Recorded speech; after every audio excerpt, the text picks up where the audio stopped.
ನಮಸ್ಕಾರ. ಮಹಾಭಾರತದಲ್ಲಿ ಎಷ್ಟೋ ವೀರರ ಕಥೆಗಳನ್ನ ನಾವು ಕೇಳಿದ್ದೀವಿ ಅಲ್ವಾ? ಆದರೆ ಕೆಲವು ಕಥೆಗಳು ಮಾತ್ರ ನಮ್ಮ ಮನಸ್ಸಲ್ಲಿ ಅಚ್ಚಳಿಯದೇ ಉಳಿಯುತ್ತವೆ. ಅಂತಹ ಒಂದು ಕಥೆನೇ ಅಭಿಮನ್ಯುವಿನದ್ದು. ಅವನ ಕಥೆ ಬರೀ ಯುದ್ಧದ ಕಥೆಯಲ್ಲ, ಅದು ಧೈರ್ಯ, ತ್ಯಾಗ ಮತ್ತು ಧರ್ಮದ ಒಂದು ಮಹಾಗಾಥೆ. ನೋಡಿ ಈ ಮಾತನ್ನ, ಅವನು ಬಿದ್ದ ಆದರೂ ಅಜೇಯನಾಗಿ ಉಳಿದ, ಅವನು ಸತ್ತ ಆದರೂ ಅಮರನಾದ. ಎಷ್ಟು ಅದ್ಭುತವಾಗಿದೆ ಅಲ್ವಾ?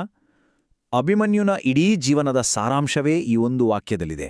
ಅವನ ಸೋಲಲ್ಲೇ ಒಂದು ದೊಡ್ಡ ಗೆಲುವು ಅಡಗಿತ್ತು. ಹಾಗಾದ್ರೆ ನಮ್ಮ ಮುಂದಿರೋ ಮುಖ್ಯ ಪ್ರಶ್ನೆ ಏನ್ ಗೊತ್ತಾ?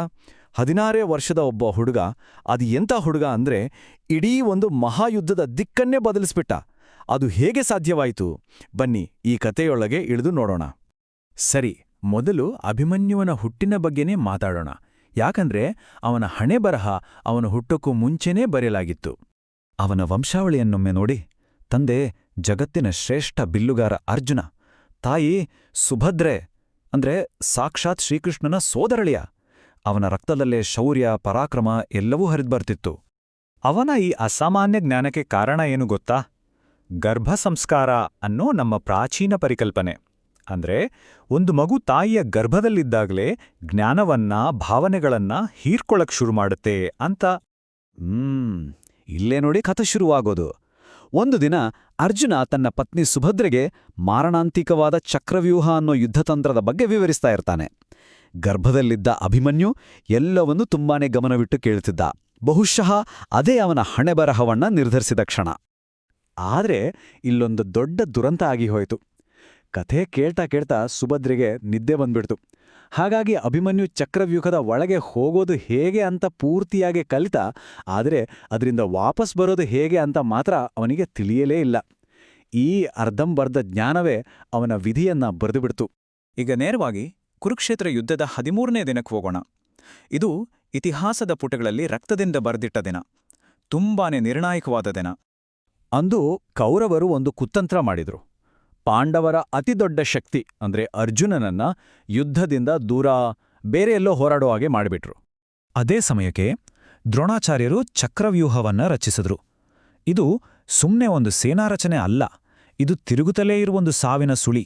ಒಳಗೆ ಹೋದವರು ಯಾರೂ ವಾಪಸ್ ಬರೋಕೆ ಸಾಧ್ಯನೇ ಇಲ್ಲ. ಅಂಥ ಒಂದು ಮಾರಣಾಂತಿಕ ಬಲೆ ಅದು.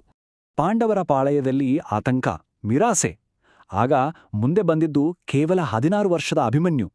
ನಾನು ಚಕ್ರವ್ಯೂಹದ ಒಳಗೆ ಹೋಗ್ತೀನಿ, ಹೊರಗೆ ಬರೋ ದಾರಿ ಗೊತ್ತಿಲ್ಲದಿರ್ಬೋದು, ಆದ್ರೆ ಧರ್ಮಕ್ಕಾಗಿ ಹೇಗೆ ಹೋರಾಡಬೇಕು ಅನ್ನೋದು ನನಗೆ ಚೆನ್ನಾಗಿ ಗೊತ್ತು ಅಂತ ಧೈರ್ಯದಿಂದ ಹೇಳ್ತಾನೆ. ಹೀಗೆ ಶುರುವಾಯಿತು ನೋಡಿ ಆ ಐತಿಹಾಸಿಕ ಹೋರಾಟ. ಇಡೀ ಸೈನ್ಯದ ವಿರುದ್ಧ ಒಬ್ಬನೇ ಒಬ್ಬ ಹುಡುಗ ಆ ಸಾವಿನ ಸುಳಿಯೊಳಗೆ ಒಂದು ಧೂಮಕೇತುವಿನ ಹಾಗೆ ಪ್ರಜ್ವಲಿಸಿದ. ಅಭಿಮನ್ಯು ಅಕ್ಷರಶಃ ಒಂದು ಸಿಡಿಲಿನಂತೆ ಚಕ್ರವ್ಯೂಹದೊಳಗೆ ನುಗ್ಗಿದ. ದೊಡ್ಡ ದೊಡ್ಡ ಯೋಧರನ್ನ ನೆಲಕ್ಕುರುಳಿಸಿದ, ರಥಗಳನ್ನ ಪುಡಿಗಟ್ಟಿದ. ಕೌರವ ಸೈನ್ಯದ ಹೃದಯ ಭಾಗಕ್ಕೆ ನುಗ್ಗಿ ಅಲ್ಲೋಲ ಕಲ್ಲೋಲ ಸೃಷ್ಟಿಸಿಬಿಟ್ಟ. ಆದರೆ ವಿಧಿಯ ಆಟವೇ ಬೇರೆ ಇತ್ತು. ಜಯದ್ರಥ ಅನ್ನೋ ಯೋಧ ತನಗೆ ಸಿಕ್ಕಿದ್ದ ಶಿವನ ವರವನ್ನ ಬಳಸಿ ಅಭಿಮನ್ಯುವಿನ ಹಿಂದೆ ಬರ್ತಿದ್ದ ಪಾಂಡವರನ್ನೆಲ್ಲ ತಡೆದು ನಿಲ್ಲಿಸ್ಬಿಟ್ಟ.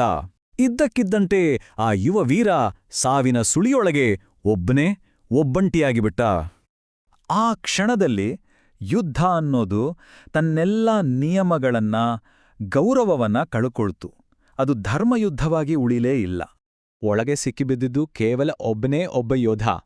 ಆದ್ರೆ ಅವನನ್ನ ಎದುರಿಸೋಕೆ ಸುತ್ತುವರಿದಿದ್ದು 7 ಜನ ಮಹಾರಥಿಗಳು.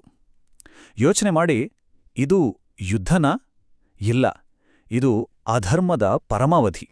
ದ್ರೋಣ, ಕರ್ಣ, ದುರ್ಯೋಧನ, ಅಶ್ವತ್ಥಾಮ ಹೀಗೆ ಮಹಾನ್ ಯೋಧರು ಅಂತ ಹೆಸರು ಪಡೆದವರೆಲ್ಲ ತಮ್ಮ ಯುದ್ಧನೀತಿಯನ್ನೆಲ್ಲ ಗಾಳಿಗೆ ತೂರಿ ಒಬ್ಬಂಟಿ ಹುಡುಗನ ಮೇಲೆ ಹೇಡಿಗಳ ಹಾಗೆ ಮುಗಿಬಿದ್ರು. ಅವನನ್ನ ಹಂತ ಹಂತವಾಗಿ ನಿಶ್ಶಸ್ತ್ರಗೊಳಿಸಿದ್ರು. ಕರ್ಣ ಹಿಂದಿನಿಂದ ಬಂದು ಬಿಲ್ಲನ್ನು ಮುರಿದ. ದ್ರೋಣ ಕತ್ತಿಯನ್ನ ಕತ್ತರಿಸ್ದ. ಅವನ ರಥ, ಗುರಾಣಿ ಎಲ್ಲವನ್ನೂ ನಾಶ ಮಾಡಿದ್ರು. ಅಷ್ಟಾದರೂ ಆ ವೀರ ಎದೆಗೊಂದಲಿಲ್ಲ ಗೊತ್ತಾ? ಮುರಿದ ರಥದ ಚಕ್ರವನ್ನೇ ತನ್ನ ಆಯುಧ ಮಾರ್ಕೊಂಡು ಹೋರಾಡ್ದ. ಹೌದು, ಅಭಿಮನ್ಯುವಿನ ಅಂತ್ಯ ತುಂಬನೇ ದುರಂತಮಯ. ಆದ್ರೆ ಆ ಅಂತ್ಯವೇ ಒಂದು ಅಮರವಾದ ಪರಂಪರೆಗೆ ನಾಂದಿ ಹಾಡಿದು. ಅವನ ತ್ಯಾಗ ಪಾಂಡವರಲ್ಲಿ ಸೇಡಿನ ಕಿಚ್ಚನ್ನ ಹೊತ್ತಿಸ್ತು. ಆ ಕಿಚ್ಚು, ಆ ರೋಷವೇ ಕೊನೆಗೆ ಧರ್ಮದ ವಿಜಯಕ್ಕೆ ಕಾರಣವಾಯಿತು. ಅಂದ್ರೆ ಅವನ ಸಾವು ಖಂಡಿತ ವ್ಯರ್ಥವಾಗ್ಲಿಲ್ಲ. ಅಭಿಮನ್ಯುವಿನ ಕಥೆ ನಮ್ಗೆಲ್ರೂ ಜೀವನದ ಪಾಠಗಳನ್ನ ಹೇಳ್ಕೊಡುತ್ತೆ. ಸವಾಲುಗಳನ್ನ ನೇರವಾಗಿ ಎದುರಿಸ್ಬೇಕು. ಸೋಲ್ತಿದೀವಿ ಅಂತ ಗೊತ್ತಿದ್ರೂ ಹೋರಾಟ ಬಿಡಬಾರ್ದು. ಮತ್ತೆ ಅರ್ಧಂಬರ್ಧ ಜ್ಞಾನ ಎಷ್ಟು ಅಪಾಯಕಾರಿ ಅನ್ನೋದನ್ನ ತೋರಿಸುತ್ತೆ. ಇಷ್ಟೇ ಅಲ್ಲ, ಧರ್ಮಕ್ಕಾಗಿ ನಿಲ್ಲೋದು, ದೊಡ್ಡ ಉದ್ದೇಶಕ್ಕಾಗಿ ತ್ಯಾಗ ಮಾಡೋದು, ಇವೆಲ್ಲದರ ಮಹತ್ವವನ್ನ ಸಾರಿ ಹೇಳುತ್ತೆ. ಯೋಚನೆ ಮಾಡಿದ್ರೆ ನಮ್ಮೆಲ್ಲರ ಜೀವನದಲ್ಲೂ ಇಂಥ ಚಕ್ರವ್ಯೂಹಗಳು ಇದ್ದೇ ಇರ್ತವೆ. ಕೆಲವೊಮ್ಮೆ ಹೊರಗೆ ಬರೋ ದಾರಿ ಗೊತ್ತೇ ಇರೋದಿಲ್ಲ, ಆದ್ರೂ ಒಳಗೆ ಹೋಗ್ಲೇಬೇಕಾದ ಪರಿಸ್ಥಿತಿ. ಅಂಥ ಸಂದರ್ಭಗಳಲ್ಲಿ ಧರ್ಮಕ್ಕಾಗಿ, ನಮ್ಮ ಕರ್ತವ್ಯಕ್ಕಾಗಿ ಹೇಗೆ ಹೋರಾಡಬೇಕು ಅನ್ನೋದನ್ನ ಅಭಿಮನ್ಯು ನಮ್ಗೆಲ್ಲರಿಗೂ ತೋರಿಸ್ಕೊಟ್ಟಿದ್ದಾನೆ. ಹಾಗಾದ್ರೆ ಕೊನೆಯದಾಗಿ ನಾವೆಲ್ಲರೂ ಯೋಚಿಸಬೇಕಾದ ಒಂದು ಪ್ರಶ್ನೆ: ಜೀವನದ ದೊಡ್ಡ ಯುದ್ಧಗಳಲ್ಲಿ ಗೆಲುವು ಅಥವಾ ಸೋಲು, ಈ ಫಲಿತಾಂಶಕ್ಕಿಂತ ನಾವು ತೋರುವ ಧೈರ್ಯ, ನಾವು ನಂಬಿದ ಮೌಲ್ಯಗಳು ಹೆಚ್ಚು ಮುಖ್ಯ ಅಲ್ವಾ? ಅಭಿಮನ್ಯುವಿನ ಕಥೆ ಈ ಪ್ರಶ್ನೆಯನ್ನು ನಮ್ಮೆಲ್ಲರ ಮುಂದಿಟ್ಟೋಗ್ತದೆ.